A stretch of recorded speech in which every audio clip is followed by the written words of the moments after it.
అమ్మ ప్రతి ఒక్కరు కూడా ఉదయం లేవంగానే స్నానం చేసి తులసీదేవికి పూజ చేస్తూ ఉంటారు. తులసి చెట్టు ఇంట్లో ఉంటే మంచిది అని అంటారు. తులసి చెట్టు ఇంట్లో ఉండడం వల్ల ఏం జరుగుతుంది? ఏ ప్లేస్‌లో తులసి చెట్టు ఉంటే మంచిదమ్మా? ఇంటి ముందు తులసి ఉండాలి. నెగిటివ్ ఎంటర్ అయినా పాజిటివ్ ఎంటర్ అయినా ఎక్కడ ఎంటర్ అవుతుంది? గుమ్మం ముందే కదా. నెగిటివ్ అయితే ఆపుతుంది. తులసీదేవి చాలా పవిత్రమైంది. తులసి దగ్గర శ్రీ మహావిష్ణువు ఎప్పుడు ఏకాంతంగా ఉంటాడని ప్రతీతి అన్నమాట. కాబట్టి ఏంటంటే విష్ణువు తులసీదేవి కలిసి ఉంటారు కాబట్టి మంచిగా చెట్టుకి నీళ్లు పోసి పసుపు కుంకుమ గంధం నివేదన చేసి అగరబత్తీలు చూపించి, చెట్టుకు మొదల్లో గుచ్చేయకూడదు, అగరబత్తీలు దూరంగా గుచ్చాలి. చెట్టు కింద దీపం పెట్టి కాల్చేస్తూ ఉంటారు కొంతమంది. తులసి చెట్టు దూరంగా పెట్టి వెలిగించి పూజ చేసుకోవాలన్నమాట. ఏదైనా ప్రేత శక్తిలో ప్రయోగాలు నెగిటివిటీ అనేది ఎంటర్ అవ్వనివ్వకుండా ఆపుతుంది. ఒకవేళ ఏదైనా జరిగింది అనుకోండి ఇంటి మీద, ఫస్ట్ తులసి కొండెక్కుతుంది అన్నమాట, వాడిపోతుంది. కాబట్టి ఏంటంటే తులసి ద్వారా మన ఇంట్లో నెగిటివ్ ఎనర్జీ ఉందా పాజిటివ్ ఉందా అని తెలుసుకోవచ్చు. మంచిగా తులసీదేవి నిలబడింది అనుకోండి, మన ఇంట్లో ఐశ్వర్యం సమృద్ధిగా నిలబడింది అని అర్థం. పచ్చగా బాగా గట్టిగా స్ట్రైట్గా నిలబడాలి లక్ష్మీదేవి తులసి చెట్టు, అప్పుడు మంచిగా ఉన్నారు వీళ్ళ ఇంట్లో అని అర్థం. ఓకే. తులసి చెట్టు కాకుండా ఇంకా ఏమేం చెట్లు ఇంట్లో ఉంటే మంచిదమ్మా? ఎలాంటి దేవతా వృక్షాలని కొన్ని ఉంటాయి. మీరు గూగుల్లో కొడితే బిల్వ పత్రాలకు సంబంధించినటువంటి బిల్వ వృక్షం ఉంది.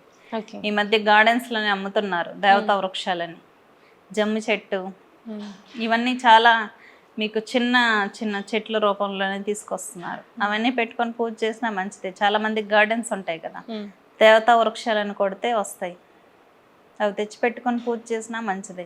అమ్మ మర్రి చెట్టు దగ్గర దయ్యాలు ఉంటాయి అంటారు. కొన్ని పూజలు కూడా చేస్తూ ఉంటారు మంచి జరగడానికి.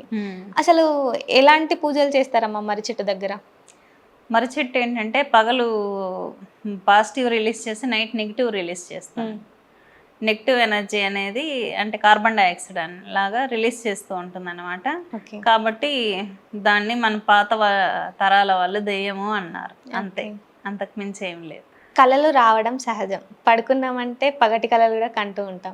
అలాంటిది భర్త ఉండగానే భార్య కళలో చనిపోయినట్లు కళ వస్తూ ఉంటుంది కదా, అలా భర్త ఉండగానే చనిపోయినట్టు కళ వస్తే ఏం జరుగుతుందమ్మా?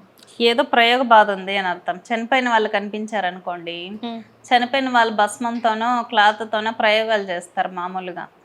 ఏదో ప్రయోగ బాధ ఉంది, జాగ్రత్తగా గుడికి వెళ్ళి దర్శనం చేసుకోవాలని అర్థం. బ్రతికున్న వాళ్ళే కనిపిస్తే?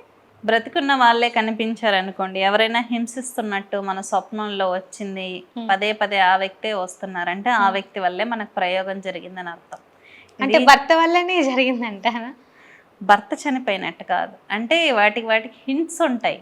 మీకు స్వప్న దర్శనం వచ్చింది ఏంటంటే రకరకాలుగా ఉంటాయి, అందరికీ ఒకేలాగా రాదు కదా. ఆ స్వప్న దర్శనం వచ్చేది వస్తువులు ఇన్సిడెంట్ని బట్టి మనం ప్రయోగం జరిగిందా లేదా అని చెప్పి అంచనా వేయచ్చు. సముద్రపు వాటర్ ఉంటుంది, అది వచ్చింద ఉప్పు వాటర్ చుట్టూ నీరు చుట్టేసినట్టు వచ్చిందంటే నీటితో మంత్రం చెప్పి క్షుద్రం చల్లేశారు ఎవరో అని అర్థం.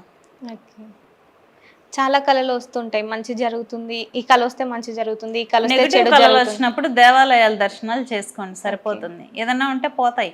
అంటే ఎలాంటి కళలు వచ్చినప్పుడు మంచి జరుగుతుంది అంటారమ్మ మరి? తామర పుష్పాలు, సుగంధ ద్రవ్యాలు, నగలు మనం తీసుకుంటున్నట్టు, దేవతలకు సమర్పిస్తున్నట్టు, ఇంకా దేవతలు అడుగుతున్నట్టు వస్తే మొక్కుబడి ఉందని అర్థం. కొంతమంది దేవతల కల్లో కనిపించి నాకు ఇది పలానా కావాలి అంటారు, అంటే మొక్కుబడులు ఉంటాయి వీళ్ళకి, మర్చిపోయి ఉంటారు అన్నమాట.